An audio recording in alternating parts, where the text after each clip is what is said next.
नमस्कार, आपका स्वागत है। हिंदू धर्म ग्रंथों में दिन और रात्रि के अलग अलग समयों का अलग अलग महत्व होता है, इसलिए उस समय पर क्या करना चाहिए और क्या नहीं, इस विषय में कई महत्वपूर्ण नियम भी बनाए गए हैं। जैसे सुबह का समय सकारात्मक ऊर्जा से भरा हुआ होता है, तो हमें सुबह जल्दी उठने की सलाह दी जाती है।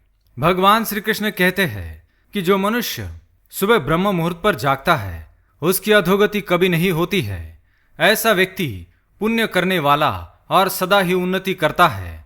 शास्त्रों में सुबह जागने के बाद किए जाने वाले क्रियाकलापों के विषय में भी बताया गया है, और शाम के समय अथवा सूर्यास्त के समय या सूर्यास्त के बाद कौन से कार्य करने चाहिए और कौन से नहीं, इसका भी ज्ञान मिलता है। आज हम जानेंगे कि सूर्यास्त होने के बाद मनुष्य को कौन से कार्य नहीं करने चाहिए, अर्थात जब पृथ्वी से सूर्य का प्रकाश विलुप्त हो जाता है और अंधकार फैल जाता है तो हमें किस प्रकार से सावधान रहना चाहिए। शास्त्र में कुछ ऐसे कार्यों का वर्णन मिलता है।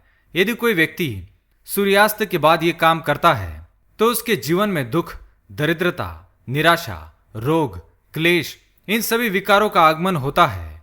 शास्त्रों की दृष्टि से जिस प्रकार सूर्योदय से पहले का समय महत्वपूर्ण होता है, उसी प्रकार सूर्यास्त होने से पहले का और बाद का समय भी बहुत ही महत्वपूर्ण माना गया है, क्योंकि इस समय पर नकारात्मक शक्तियां अंतिम चरम पर होती है, और जब ये किसी भी व्यक्ति पर हावी हो जाती है तो उसके जीवन को पूरी तरह से उद्ध्वस्त कर सकती है। हम जाने अनजाने में ही कुछ ऐसे कार्य करके इन नकारात्मक शक्तियों को अपनी ओर आकर्षित करते हैं और अपना ही नुकसान कर बैठते हैं। तो चलिए जान लेते हैं कि सूर्यास्त के बाद हमें क्या नहीं करना चाहिए।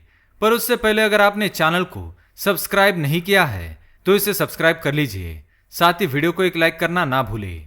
सबसे पहले तो आप सुबह उठने के बाद सच्चे मन से ईश्वर की भक्ति करें। उठते ही ईश्वर का नाम स्मरण करें और सूर्य देव को नमस्कार करना ना भूलें। यदि संभव हो तो सूर्य को जल अर्पण अवश्य करें। इससे आप पर सूर्य देव की कृपा बनी रहती है और सूर्यास्त के समय नकारात्मक शक्तियां आप पर कोई असर नहीं डाल पाएगी। लेकिन सुबह ऐसा कोई भी अशुभ कार्य ना करें जिसका असर आपके जीवन पर पड़े। आइए अब जानते हैं सूर्यास्त के बाद हमें क्या नहीं करना चाहिए। सबसे पहली बात, सूर्यास्त के बाद भूलकर भी तुलसी के पौधे को स्पर्श ना करें। यहां तक कि सूर्यास्त के बाद तुलसी को जल भी नहीं देना चाहिए। माना जाता है कि सूर्यास्त के बाद तुलसी को स्पर्श करने से मां लक्ष्मी नाराज हो जाती है, जिससे आपके घर से सुख समृद्धि नष्ट हो जाती है और दरिद्रता आने लगती है। सूर्यास्त के बाद तुलसी के पास दिया लगाना चाहिए, लेकिन तुलसी को स्पर्श करना या तुलसी के पत्ते तोड़ना वर्जित माना गया है। दूसरी बात, सूर्यास्त के बाद दही का दान नहीं करना चाहिए। दही को शुक्र ग्रह से संबंधित खाद्य पदार्थ माना जाता है और शुक्र को धन वैभव का प्रदाता माना गया है। सूर्यास्त के समय या सूर्यास्त के बाद दही का दान करने से सुख समृद्धि में कमी आती है। आपको आर्थिक समस्याओं का सामना भी करना पड़ सकता है। इसलिए यदि आपसे सूर्यास्त के समय कोई दही या अन्य कोई सफेद रंग की वस्तु मांगता है तो उसे भूल से भी ना दे। तीसरी बात, सूर्यास्त के समय सोना वर्जित माना गया है। साथ ही इस समय पर भोजन भी नहीं करना चाहिए, इससे आपके स्वास्थ्य की हानि होती है। माना जाता है कि सूर्यास्त के समय घर की महिलाएं यदि सोती है तो ऐसे घर से मां लक्ष्मी चली जाती है और फिर कभी प्रवेश नहीं करती है। शास्त्रों में सूर्यास्त का समय पूजन वंदन के लिए निश्चित किया गया है। इस समय धार्मिक किताबें पढ़ना या धार्मिक कथाओं का श्रवण करना शुभ माना गया है।